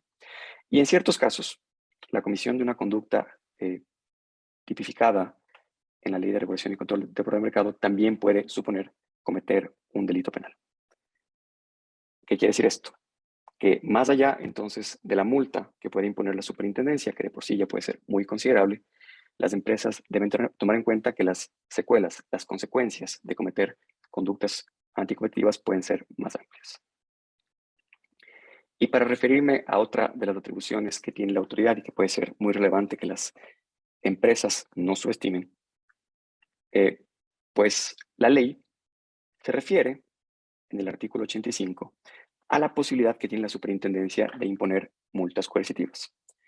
Uno escucha con frecuencia que existe una cierta reticencia de las empresas, de los operadores a colaborar con la autoridad, por considerar, por ejemplo, que los requerimientos que impone la autoridad no guardan relación alguna con la conducta que está investigando, por considerar que la empresa no tiene responsabilidad alguna en la conducta que se cometió, o por motivos de cualquier otra índole. Lo que los operadores económicos deben conocer es que con el fin de incentivar a los operadores investigados a cumplir, la ley faculta a la superintendencia a imponer multas coercitivas de hasta 200 remuneraciones básicas unificadas diarias, lo que quiere decir que con independencia de que una empresa haya sido responsable por la comisión de una conducta anticompetitiva, la reticencia a colaborar con la autoridad puede ser supremamente costosa. ¿Cómo hacemos entonces para diseñar un programa de compliance sobre la base de las recomendaciones que ofrece la guía? La guía tiene algunas recomendaciones muy útiles y me voy a referir rápidamente a los aspectos más salientes de algunas de ellas. Me parece a mí que la recomendación más pragmática, una recomendación que toda empresa, todo operador debería adoptar, es la generación de una matriz de riesgos. Como anticipé hace unos minutos, los riesgos de cometer conductas anticompetitivas varían dependiendo de cuál sea el sector en que cada empresa se desenvuelva. Pero hay ciertas preguntas que se puede hacer un operador económico para tener una evaluación preliminar de los contingentes, de los riesgos a los que se enfrentan. Por ejemplo, con respecto a los casos de abuso que ya comentó Jerónimo, ¿cómo podemos identificar como empresa si es que tenemos una posición dominante en algún mercado? Hay ciertas preguntas que se pueden diseñar para intentar obtener al menos una respuesta preliminar. Por ejemplo, ¿tiene nuestra empresa algún mercado en el que pueda cobrar por su bien o por su servicio un bien que sea, un precio que sea sustancialmente superior de la competencia? ¿Por qué? Porque eso sería una clara indicación de la existencia de un poder de mercado. Y como ya lo explicó Jerónimo, en estas hipótesis en las que existe un poder de mercado sustancial, las reglas que aplican al operador económico dominante son mucho más estrictas que las que aplican a un operador económico que se encuentra sujeto a presiones competitivas más fuertes. Con el caso de cárteles, esto resulta fundamental, especialmente en industrias que están concentradas, porque ya nos explicaba Emily que algo tan aparentemente inocuo como tener una llamada telefónica en la que le digo a mi competencia cuál es el precio que planeo cobrar por el producto que vendo, puede ser una conducta anticompetitiva gravísima. Y esto no resulta en lo absoluto intuitivo. ¿Qué tiene de malo que yo acuerde con mi competidor a qué precio voy a vender mis productos? ¿No es eso acaso algo que forma parte del derecho a la libertad de contratación? La respuesta es que no. Ya se lo explicó muy bien, los cárteles producen efectos profundamente perniciosos en la economía y en los consumidores. Entonces, algunas de las preguntas que puede hacer una compañía que, por ejemplo, tenga un departamento comercial muy agresivo son las siguientes. ¿Qué tipo de contacto se mantiene con la competencia? ¿Será que yo me encuentro con el gerente de la compañía rival todas las mañanas cuando le voy a dejar a mi hijo? Si es que es así, ¿qué tipo de conversaciones mantengo con él? ¿En alguna ocasión le he transmitido información que pueda disminuir la incertidumbre acerca de la manera en la que me voy a comportar en el mercado? Esas preguntas resultan fundamentales porque puede ocurrir que de manera inadvertida alguno de los colaboradores de nuestra empresa haya cometido una conducta anticompetitiva. Con respecto a las prácticas verticales, y esta es una pregunta que surge con muchísima frecuencia por parte de los clientes. ¿Qué tiene de malo, por ejemplo, pactar una exclusividad en un contrato? ¿Qué tiene de malo fijar un precio de reventa? ¿En qué contexto es esto favorable para la competencia y en qué contexto esto puede ser anticompetitivo? El diseño de un programa de compliance va a ayudar a que la empresa tenga mayores certezas acerca de cuáles son las hipótesis de prácticas o restricciones verticales que pueden resultar perjudiciales y anticompetitivas. Con respecto a las concentraciones económicas, una pregunta fundamental que tiene que hacerse la empresa es, por ejemplo, ¿cuál es nuestro volumen de ventas? ¿Por qué? Porque si es que resulta ser que el volumen de ventas de una empresa supera el umbral que ha fijado la Junta de Regulación, ese operador económico tiene que saber que toda operación de control va a estar sujeta a una autorización previa a la superintendencia, a pesar de que la compra que haga el operador requirente a todas luces no represente un riesgo para el proceso competitivo. Con respecto a las prácticas desleales que nos mencionaba Pablo, algo que ocurre con mucha frecuencia es que el departamento comercial y de publicidad suele ser muy agresivo con la publicidad que quiere mandarse al mercado. Entonces, una de las preguntas que necesariamente se tiene que hacer es, en la publicidad que nosotros circulamos, ¿existe o ha existido alguna indicación que pueda inducir error a los consumidores? Entre varias otras preguntas que podrían realizarse con relación a esta regla. Existe también otra figura en nuestra ley, que es la figura de los abusos en situación de dependencia económica, que es muy relevante, por ejemplo, para los supermercados, en donde una pregunta importantísima que tiene que hacerse todo supermercado es, ¿tengo o no algún proveedor que venda más de la mitad de su facturación total exclusivamente a mí? Porque si es que ese fuera el caso, ese operador, ese proveedor estaría en una situación de dependencia económica y el tratamiento que debería dársele tendría que ser muy distinto al que debería darse a un productor cualquiera. La formulación de esta matriz de riesgos entonces puede ser una manera relativamente sencilla y práctica de evitarse muchos dolores de cabeza. También sugiere la guía el llevar a cabo capacitaciones y esto me parece supremamente relevante. ¿Por qué? Pongo un ejemplo. Hace unas semanas estaba yo justamente en una capacitación con un cliente con el que tengo una relación de algunos años. Y en esta capacitación había más o menos 45 personas. De esas 45 personas, 43 eran nuevas. 43 habían ingresado a la empresa en los últimos 2 años. Entonces, ¿qué quiere decir esto? Que si es que, por ejemplo, se capacitó al personal hace 4 años, pero la rotación de personal es tan grande que frecuentemente están ingresando nuevos colaboradores, el que se realice una capacitación permanente resulta necesario. ¿Por qué? Porque los nuevos colaboradores no tienen por qué conocer cuáles son las indicaciones que se dio con anterioridad para prevenir la comisión de conductas anticompetitivas. El contar entonces con un programa de cumplimiento que incluya capacitaciones frecuentes para alertar sobre los principales temas que conciernen a la ley resulta muy importante. ¿Qué ocurre con respecto al oficial de cumplimiento? Pues la autoridad recomienda designar un oficial de cumplimiento que esencialmente es a quien le compete asegurarse que la empresa no cometa algún tipo de conducta anticompetitiva. Y habrá operadores económicos en los que definitivamente asignar recursos para contratar un oficial de cumplimiento será una inversión mucho más rentable que la sanción que podría suponer el infringir la ley por las multas y demás consecuencias que eso acarrearía. Con eso entonces concluyo mi exposición. Les agradezco mucho por su atención. Muchas gracias, Osvaldo. Muy clara la lectura sobre las recomendaciones que hace la guía de compliance, la forma de adoptarla y lo importante que puede tener en cada uno de los operadores económicos su acatamiento, su implementación en cada una de las empresas. En honor al tiempo y pasando a la parte final en cuanto a las preguntas, voy a plantear una sola pregunta para cada uno de los expositores. Si por favor nos podrían ayudar con absolviendo las mismas. Empezaríamos en el mismo orden en el que se realizaron las exposiciones. Por favor, Jerónimo. Desde el punto de vista económico, ¿qué considera lo más complejo de determinar para el análisis del abuso de poder de mercado? Gracias, Francisco. A ver, lo más complejo, yo diría desde el punto de vista, a ver, siempre hay que tomar en cuenta que hay dos partes en un proceso de investigación. Por un lado está la superintendencia y por otro lado están las partes que participan del proceso.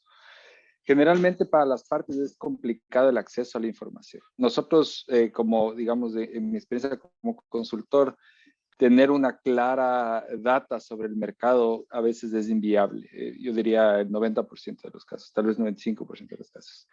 En el caso de la superintendencia como tiene la capacidad de solicitar la información a los operadores económicos investigados o los operadores que no necesariamente están dentro del mercado, pero los operadores que participan en la industria analizada, tiene un poco más de accesibilidad a los datos, pero en ese caso también existen complejidades importantes en la estimación de poder de mercado. Como nos dice la guía, digamos desde el punto de vista de la autoridad, hay que analizar varios factores, no solamente una foto estática de cómo está el mercado ahora, no solamente la estructura, no solamente cuáles son las barreras de entrada, aparición de mercado, número de operadores, qué tan fuerte es la competencia, es decir, cómo se ha ido ganando o perdiendo poder de mercado en la industria durante un periodo de tiempo, sino lo importante es hacer un análisis dinámico. ¿Cómo va a evolucionar ese mercado en el futuro? ¿Cómo ese mercado se van a evidenciar entradas o salidas de operadores?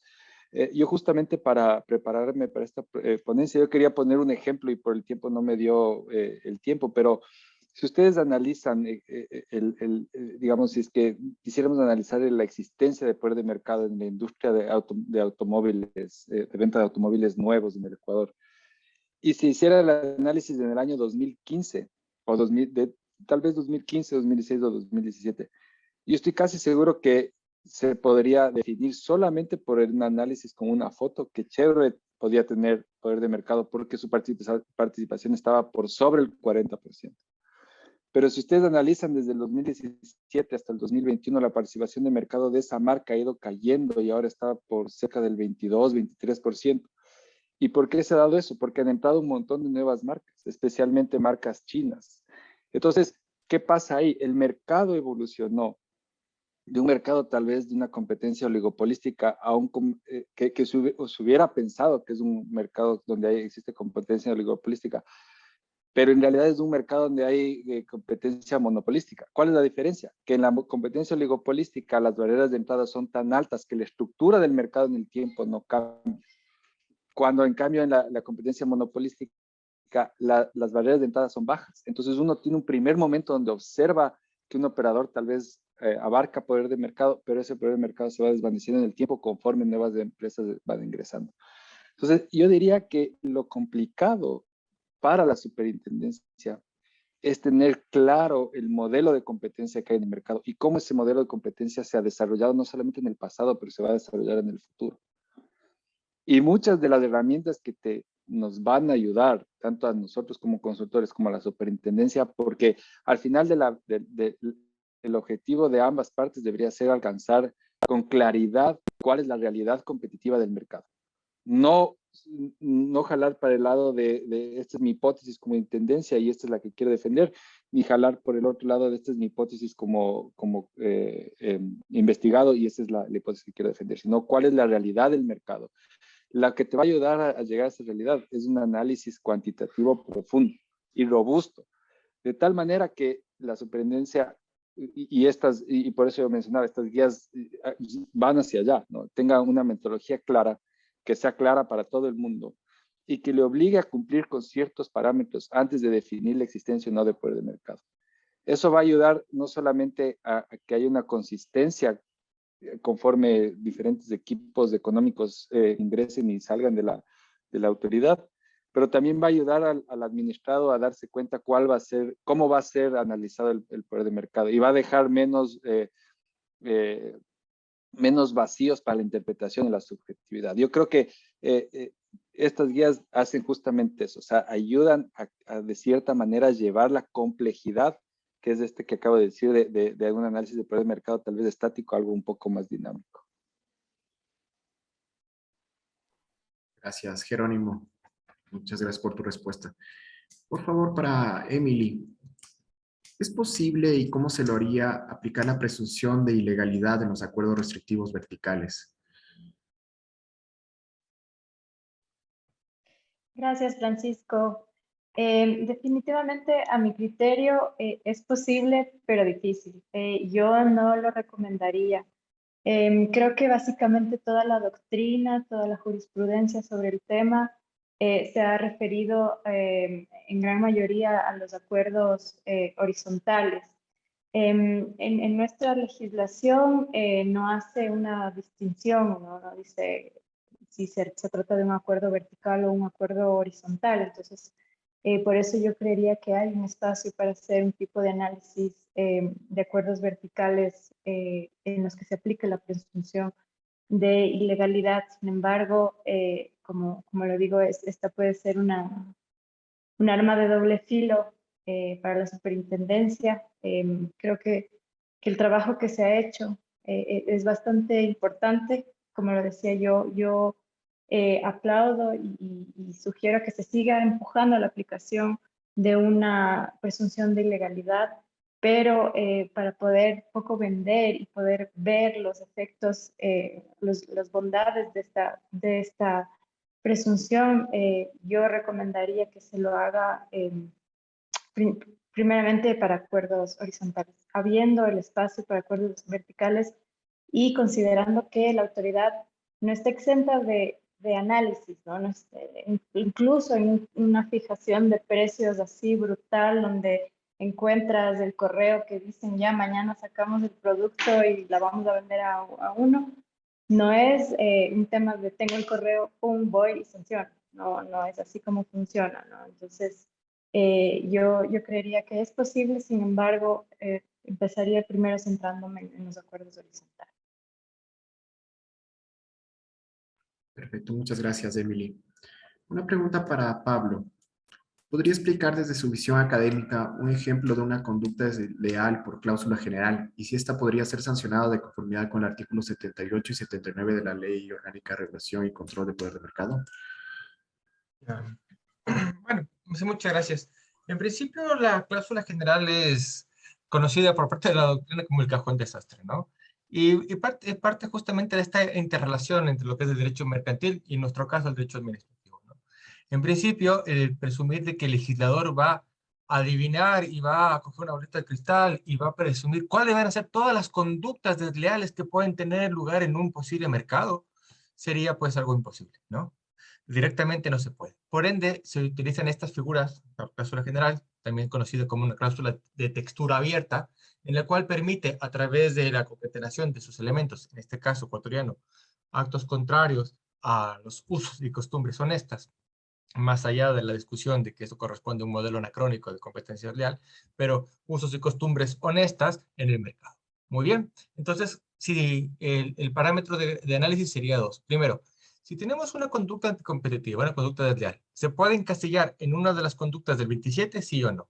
Si se encasilla en una de las 27, entendiendo que son las que el legislador ha considerado especialmente antijurídicas y por eso mereció su tipificación. Perfecto, no entra. Primer párrafo del 27. Entre otras se entiende. ¿Cuáles son las otras? ¿Cuáles son las otras cláusulas desleales? Las del 25. Y ahí entramos en este universo.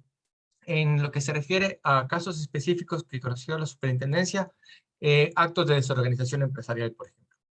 Este acto de desorganización empresarial pues no está tipificado en la LORCPM, no está incluido como tal. Entonces podría entrar. Si una persona realiza ciertas actuaciones respecto del competidor a fin de desorganizar a la empresa, ya sea a través de la captación de productores, trabajadores, aunque esto podría entrar en inducción a la violación contractual, pero desestabilizar los mecanismos de negocio de la empresa, pues podría hacerlo. Otro ejemplo, que está regulado en otros países y en Ecuador no. Por ejemplo, las ventas piramidales.